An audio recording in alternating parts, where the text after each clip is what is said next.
Assalamualaikum warahmatullahi wabarakatuh. Sahabat beriman, rezeki, maut, dan jodoh merupakan rahasia yang sudah ditetapkan Allah Subhanahu wa Ta'ala sebelum kita dilahirkan di dunia.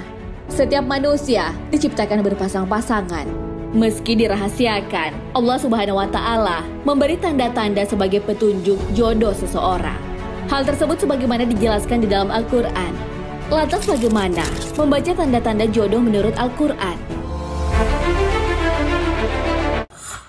Memiliki sifat yang sama, memiliki kecenderungan yang sama, membuat dua insan punya sifat dan selera yang hampir sama. Misalnya, memiliki selera makan yang sama, bacaan yang sama, dan lain sebagainya. Hal tersebutlah yang membuat kebanyakan pasangan sampai di jenjang pelaminan. Nah, ternyata memiliki sifat yang sama adalah tanda jodoh. Hal ini sebagaimana yang disebutkan di dalam Al-Quran. Jika kamu tidak menemui seorang pun di dalamnya, maka janganlah kamu masuk sebelum kamu mendapat izin. Dan jika dikatakan kepadamu, kembali sajalah, maka hendaklah kamu kembali.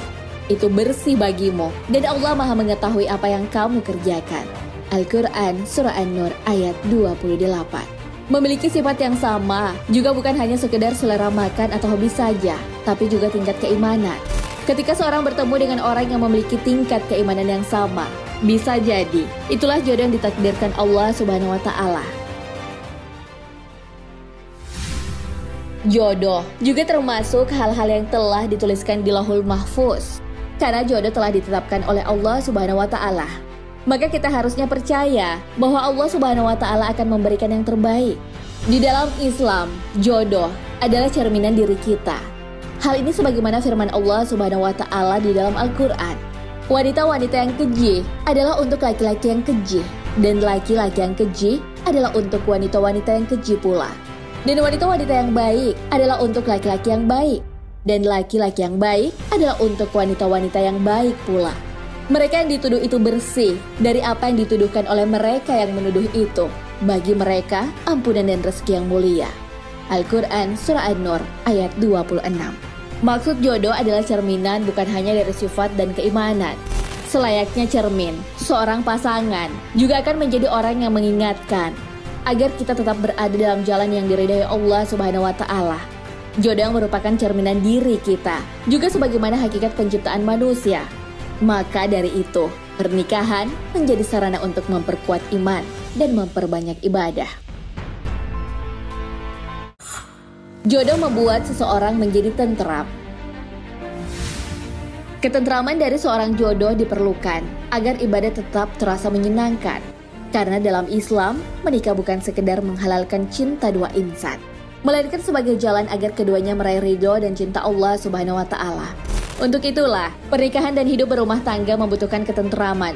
Allah Subhanahu wa Ta'ala berfirman, dan di antara tanda-tanda kekuasaannya, ialah Dia menciptakan untukmu istri-istri dari jenismu sendiri, supaya kamu cenderung dan merasa tenteram kepadanya, dan dijadikannya di antaramu rasa kasih sayang. Sesungguhnya, pada yang demikian itu benar-benar terdapat tanda-tanda bagi kaum yang berfikir. Al-Quran Surah Ar-Rum ayat 21. Dalam pernikahan, ketentraman membuat pasangan suami istri mengharap pahala dan keturunan yang soleh dan solehah. Allah Subhanahu wa Ta'ala berfirman, "Wahai Tuhan kami, anugerahkanlah kepada kami istri-istri dan keturunan kami sebagai penyenang hati. Dan jadikanlah kami imam bagi orang-orang yang bertakwa." Al-Quran Surah Al-Furqan ayat 74. Jika kamu merasa ada orang yang membuatmu tentram, bisa jadi dialah sosok yang diciptakan Allah Subhanahu wa Ta'ala sebagai pendamping hidupmu. Nah, sahabat beriman, itulah petunjuk tanda-tanda jodoh yang dijelaskan di dalam Al-Quran. Walaupun jodoh telah ditentukan, namun dalam perjalanan untuk bertemu dengannya diperlukan ikhtiar. Salah satu ikhtiar yang bisa kita lakukan adalah memilih calon pasangan sesuai panduan Rasulullah SAW. Wanita biasanya dinikahi karena 4 hal, karena hartanya, karena kedudukannya, karena parasnya, dan karena agamanya.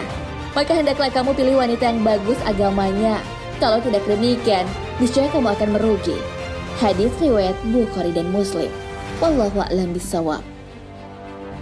Sahabat beriman, jangan lupa berbagi informasi dengan share video ini, karena sebaik-baik manusia adalah yang paling bermanfaat bagi manusia.